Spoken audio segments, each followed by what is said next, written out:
Nextel mixing in $4.5 billion more in cash for shareholders. But will the new offer be enough to make Sprint investors dish?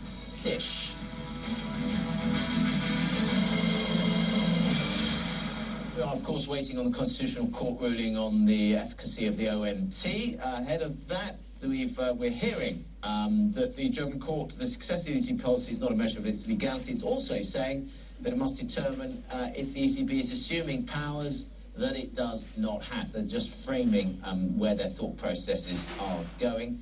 We're also about to get industrial production numbers out of the UK as well. We've had a raft of data that's been looking better. Let's see whether this indeed follows the pattern as well. UK industrial production up 0.3%. Let's get this up 0.3%, up 0.5%, sorry, in the 3 months. Industrial production up 0.8%. So let's just get this. Industrial production, I've got a whole different bunch of numbers here. Industrial production was forecast flat on the month, down 0.7% on the year. I've also got a number here that says industrial production down up 0.1% on the month, down 0.6% on the year. That is better than expected. Manufacturing output minus 0.2% on the month, down 0.5% on the year. And output was forecast at plus 0.1% and minus 0.2%. So manufacturing output is a little bit weaker. Industrial production is a little bit better. The plus 5% that I was talking about is the 3-month manufacturing output, and industrial production on a 3-month basis up 0.8%. I'm pleased I got there in the end. Apologies for that. Chris Williamson still with us. Sorry, that's slightly confusing. But anyway, the industrial production is slightly better, output a little bit weaker, but there has been a whole raft of data, including your PMIs, which have been an awful lot stronger. We've had an OECD assessment this morning that's ramped things up. How sustainable, how much stronger is the UK economy getting? It is looking good. I know these numbers are down, but we were expecting bigger falls than that. And that's largely linked to the timing of Easter and the payback from strong growth we'd had in previous months. And I think the key figure there you've got to look at is that 0.5% 3-month on 3-month growth in manufacturing output, because that's a gauge of how quarterly trends are moving. And so we're suggesting that the manufacturing sector, the goods producing sector, is going to contribute more to the economy than it did in the first quarter. So that 0.3% GDP growth, first quarter, we're looking for a better figure. Everything now is building up to this picture of around a 0.5% GDP increase in the second quarter, so gathering rate of momentum. And it's not... The winters were warmer. The grass was greener.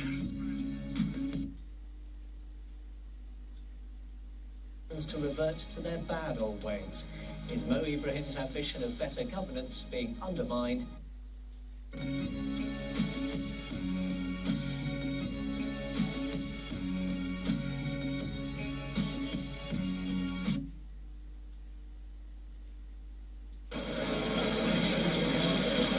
Yes, the Economy Minister...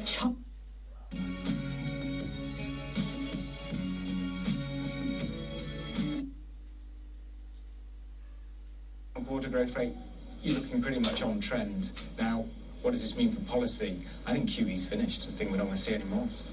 The nail firmly hammered in the last nail. Yeah. The last nail's been hammered in that coffin. Well, some time ago, yeah. Okay, let's talk about something else. Financial-related services and industrials led growth around the world last month. This is according to your first ever global PMI report. Basic materials and telecom services were the biggest laggards, with both sectors contracting in May. This is what have you done here, Chris? You've taken all your sort of global PMI data and decided to see what else it can do. Absolutely, yeah. Many years ago, what seems like another lifetime, there was a whole group of economists got together, convened by Reuters, saying, what's the future hold for economic data? And the whole table agreed that what they'd love to see is economic data that doesn't look at countries' performance, but looks at stock market sector performance. So we came away from this thinking, well, we can do that. Not yet, it's going to take quite a few years. But now we're in this position where we're getting survey responses, PMI survey responses from over 20,000 companies in 28 countries around the world. So this is the data that feeds into the Eurozone PMI, the SIPS PMI that we produced, the HSBC PMI for China, all the big emerging markets, all the developed countries, all that data comes in and we just slice it a different way. So we can look at how sectors are performing. No surprise that the weaker ones are basic materials and perhaps telecoms. The interesting is how well financials are doing. Why is that? Well, when you look at the stock market gains, it's not entirely surprising because obviously there's a correlation there with just how busy these firms are. But interestingly, when you look within financials, is what we call other financials, which are doing the best. Now, that's the non-banking financials, excludes insurance and real estate. So this is the investment funds, the pension funds. They're doing really well at the moment. They're seeing good inflows of money, clients really interested in investing. So there's some good stimulus signs there.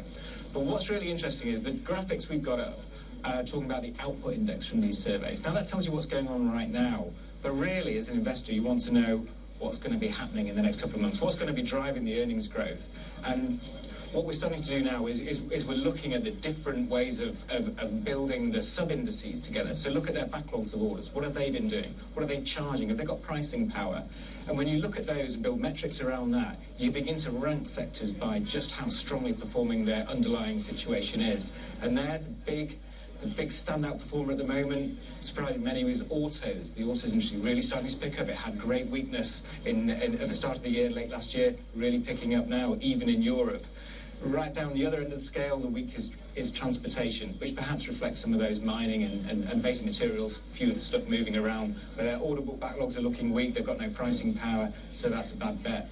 But what's great is you can look at the scores for each of these sectors and allocate your investing appropriately. This will be out, quarterly? This is going to be out monthly. Monthly? Fifth working day of